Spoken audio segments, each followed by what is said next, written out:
যদি সময় মতো আসতাম তাহলে আমি তোকে হারাতাম না।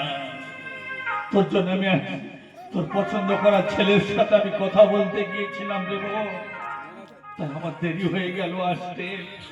তুই বললি দাদা একটা শাড়ি আনবি, তোর জন্য শাড়িও আমি এনেছিলাম দেব। কত বড় ক্ষতি আমার হয়ে গেল।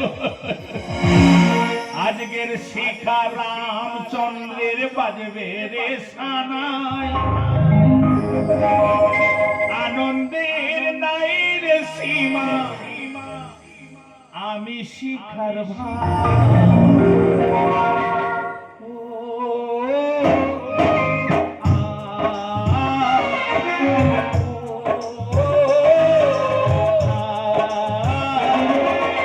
আজকের শিখা রামচন্দ্রের বাজবে রে সানাই, আনন্দের নাই রে সীমা, আমি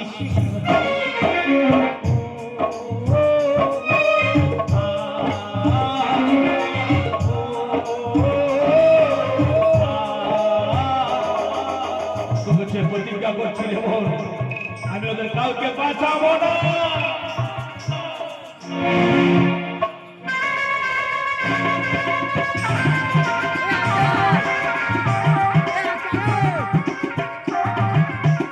ডাক্তার বাবু চাপা দিতে পারবো না, সব জায়গা জানি হয়ে গেলে সমস্যা হবে আমার উপর বলছে। কি বলছিস আর আমি পারবো না, কে সত্রমল লোপাট করে দিতে হবে, আমি পারবো না, জনগণ সব জেনে গেলে সমস্যা হবে যে আমার উপর বলছে। আমাদের হাত আছে উপরে অফিসার, হাসপাতালের ঘটনা কেসটা আপনি এমন ভাবে সাজাবে হসপিটালে আমাদের তিনজনের নাম যেন কেসে ইনভলভ না হয়। পারবে না, পারবে না, পারবে না, পারবে না। আপনার যে ছোট বাচ্চাটা স্কুলে গেছে, বাড়িতে না ফিরে সোজা মর্গে ফিরবে। আমি চেষ্টা করবো, চেষ্টাটা ভালো মতো প্রচুর টানা। আরে অফিসার চিন্তা করছে কেন? আনন্দ করো আনন্দ। আমি বাংলাদেশের পাট কিনে এসেছি, তার মৌরের মতো চলুন, উকিলের মতো বলুন। সম্রাট পাখিটাকে পাঠিয়ে দাও। পাঠিয়েছি গেছে। এই তো বস এসে গেছি। ঘুরে কেন পাচ্ছিস না? লাউ পাচ্ছি, হ্যাঁ আপনি নিয়ে, আপনিও নিন, এটা বড় পাখি। ম্যাডাম আপনি, হ্যাঁ এই খুশির দিনে ঘুরে কেন সব পাচ্ছিস শোনা? এই বাগে বাজারিয়ে জন্মই আমায় বাড়বে কি কি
আগে তোর বন্ধুটা আমি মাটিতে লুটিয়ে দেব।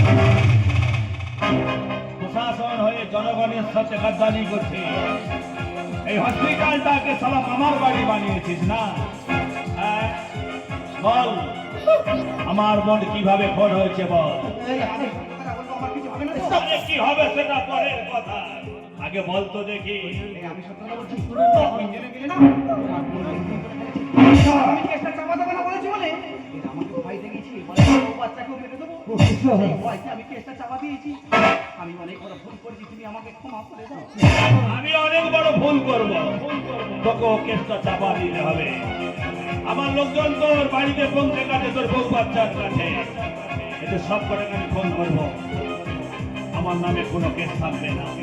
যদি আমার নামে কোনো কেস থেকে তাহলে আমি তোদের কাউকে বাঁচাবো না। আমি করে দিলাম, আমি কোনো কেস দেখবো না। আমি যে আইনের হাতে বন্দি, কারণ আমি যে অন্ধা কারণ। আরে কানন তো অন্ধা, এইবারে দেখ কেমন লাগে।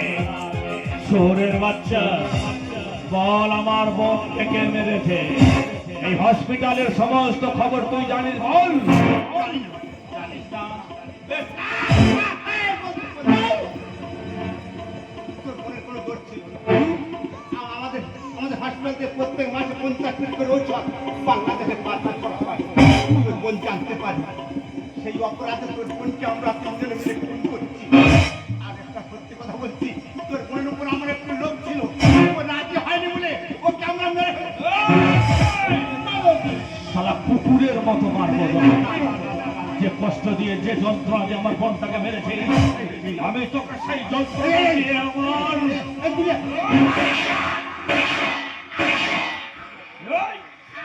আরে তোর মতো আমার কাজ নয়।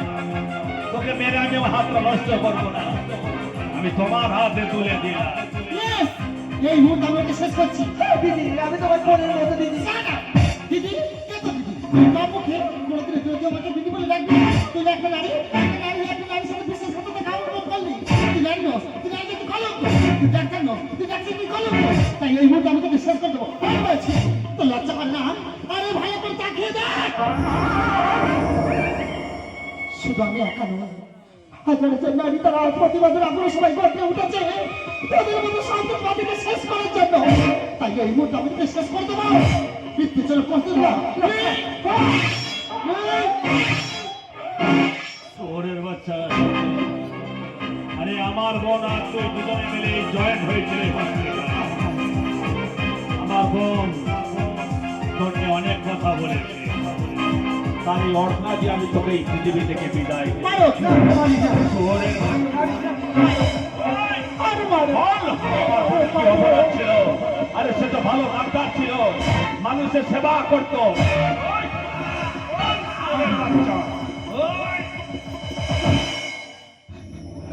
জানি আমাকে আমার সাজা দেবে, আমার ফাঁসি হতে পারে, আমার জেলও হতে পারে। এ তো এদের মতো সন্ত্রাসবাদীকে না শেষ করলে আপনার বাড়ির মা বোন প্রত্যেকে লেখাপড়া শিখছে, তারাও নার্সিং ট্রেনিং করছে, তারা হয়তো এরকম হসপিটালে আসবে, তাদেরকে হয়তো ইজ্জত দিতে হবে, নয় কোটি কোটি টাকা চাইছে একটা সার্টিফিকেটের জন্য। তা আইন আমাকে যা সাজা দেবে মাথা বেঁধে দেবো। এদের মতো সন্ত্রাসবাদীকে না শেষ করলে আমার গ্রাম বাংলার মা বোনেরা কোনোদিন নিস্তার পাবে না। ভুলো না কোনো দিন জায়গা প্রাণ দিয়েছি বলিদান। ভুলো না তাদের জন্য দুঃখটা জল ফেলবে চোখের তারা, যাদের রক্তে লাল হয়েছে রক্ত নদীর তারা। তাদের জন্য দুঃখটা জল ফেলবে চোখের তারা, যাদের রক্তে